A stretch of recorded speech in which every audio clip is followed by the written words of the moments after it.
Hi guys, and welcome to this video for Year 12 Business Management. We are still on Unit 3 Outcome 2, Human Resource Management. And in this video, we're going to look at the 8th key knowledge point.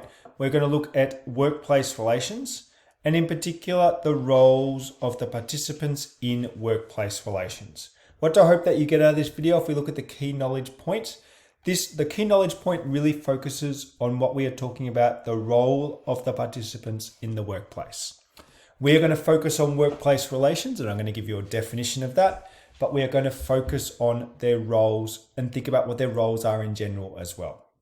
In the study design, there is 5 that we must be experts on: human resource managers, the business, so employees, the people who work in the business, employer associations, we will learn these are the organizations that represent businesses, unions, the organizations that represent employees, and finally, the Fair Work Commission, which is the umpires in this whole relationship. Now you can see there is a keyword in this key knowledge point that says including.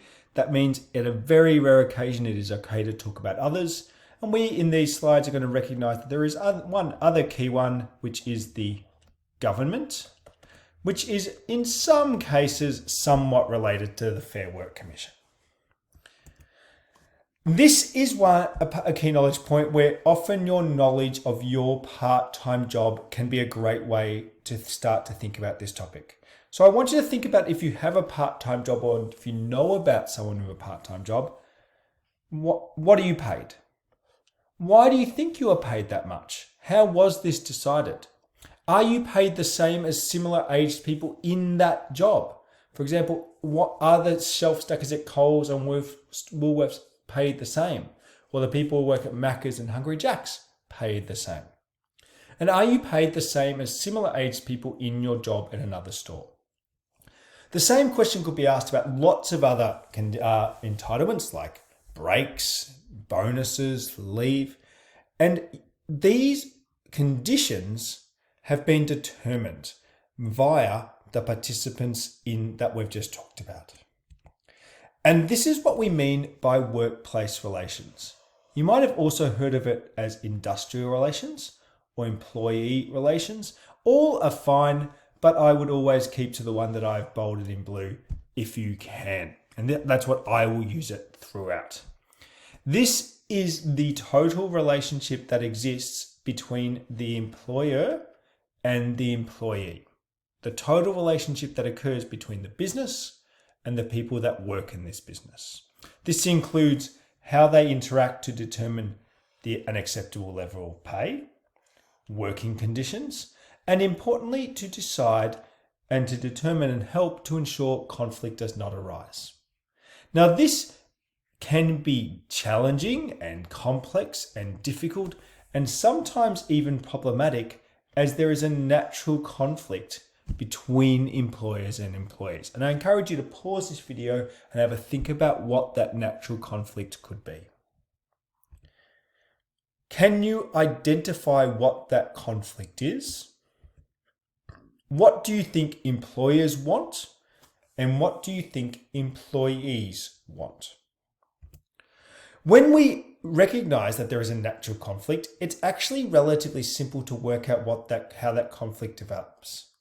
Employees have lots of things that they want to get out of at work, and this includes higher wages and good working conditions, which of course also cost money.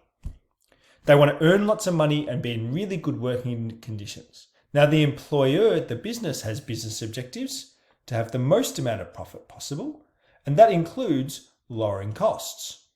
So there is a conflict. Employees want to earn the most amount of money, have the best working conditions, maybe not even work as hard as possible, and employees want them to work for as much as they can for the lowest amount of wage. There is a conflict. Now, you might notice about this circle, this Venn diagram, it should interact. Effective workplace relations is needed to ensure that this employment relationship remains positive and strong. That even though there is a conflict, they come together with agreements, have a bit of give and take, and ultimately ensure that there is productivity and the survival of the organization. They must come together to ensure the survival of the organization. The only way the business can achieve its objectives is by having really effective employees. So this will mean that employees will need to be satisfied with their wages and conditions. They will need to be productive and ensure that the business is profitable. And if there is disputes, because there will always be, will be our final key knowledge point, 2.10, we need to try and minimize these. And if they do occur, and when they occur, we should hopefully resolve them quickly and fairly. Now that will mean that we need to have lots of people helping this workplace relations, helping ensure that this is effectively managed. There are many participants or groups or stakeholders involved in this, and each participant plays a key role in ensuring conflict or breakdowns do not occur. And if they do, they are resolved as smoothly as possible. Internally, this includes, as we've discussed, employers and human resource managers. We're going to combine them into one, and employees. Externally, we're going to talk about unions, employer associations and Fair Work Commission, and also the government, even though it is not part of our key knowledge.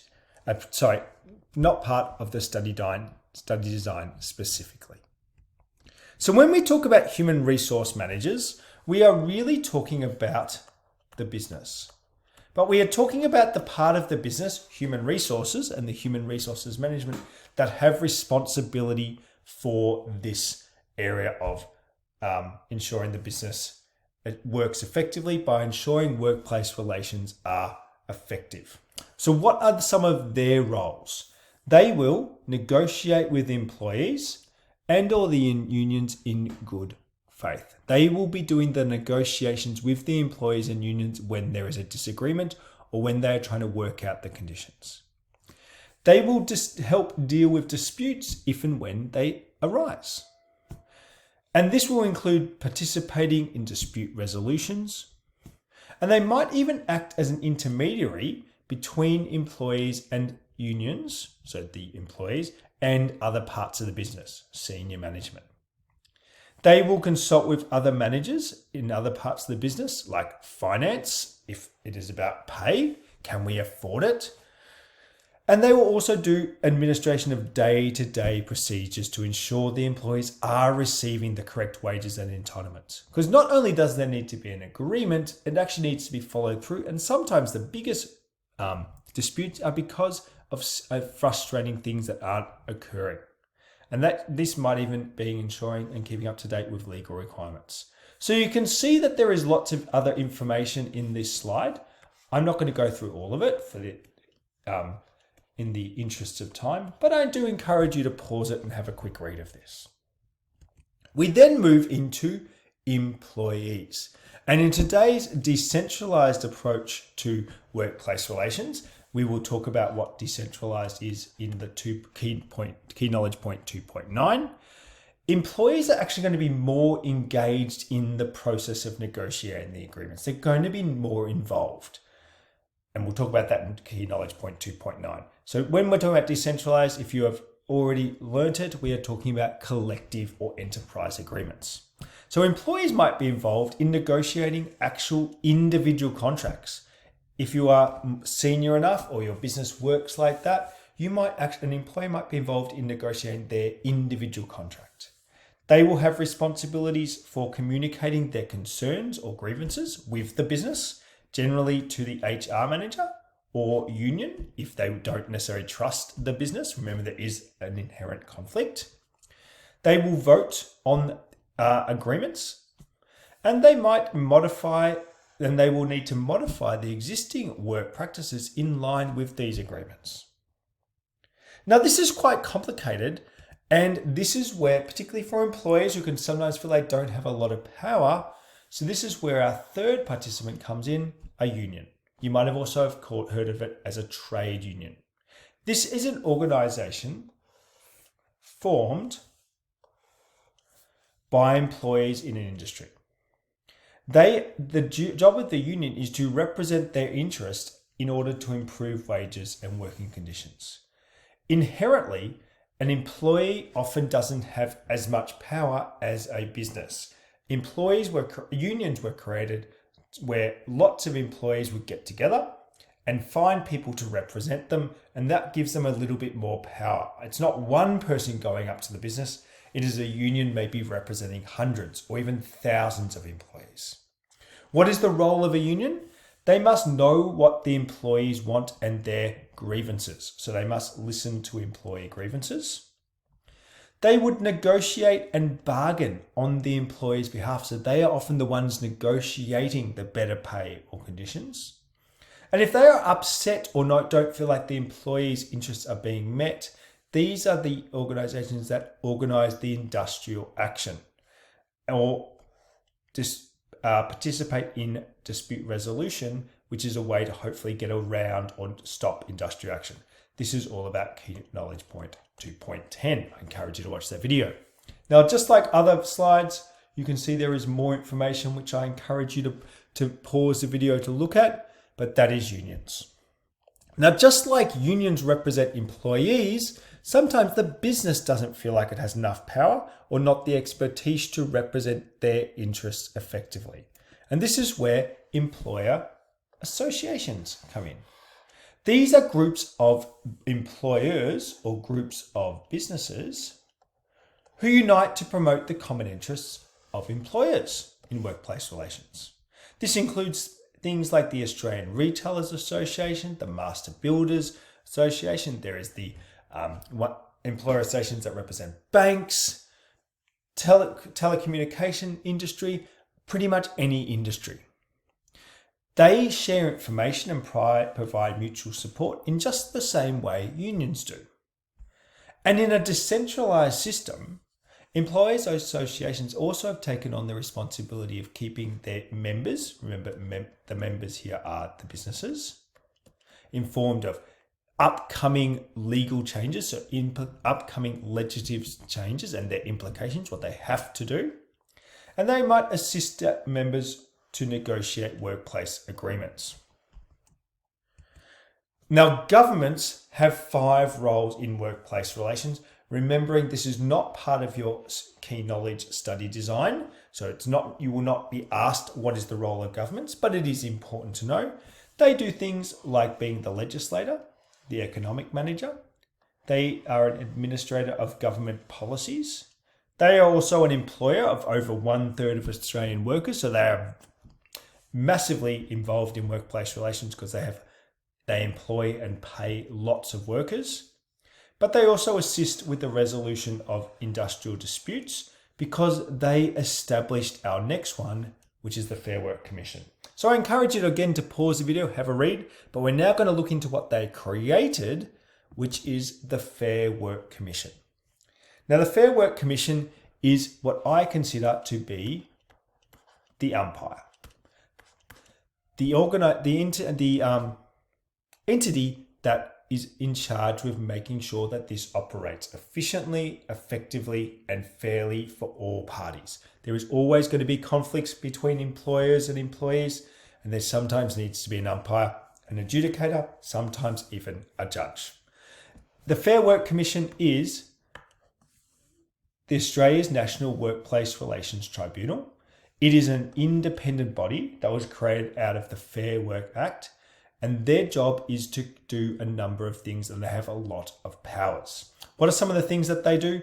They have established a legally binding national minimum standards of wages and working conditions. They set the safety net no business can give and provide wages and working conditions below what is set up by the Fair Work Commission, like the minimum wage, certain amount of leave per year, those sorts of things. They facilitate good faith bargaining. They facilitate and hopefully help ensure that employers and employees bargain or negotiate fairly. They deal with applications of unfair dismissal, which we learned about in Key Knowledge Point 2.7. By all means, go back to have a look at this. They regulate the rules of how industrial actions could occur. Key Knowledge Point 2.10. They ensure that bargaining processes are fair. They approve all agreements, which is a massive thing that they do.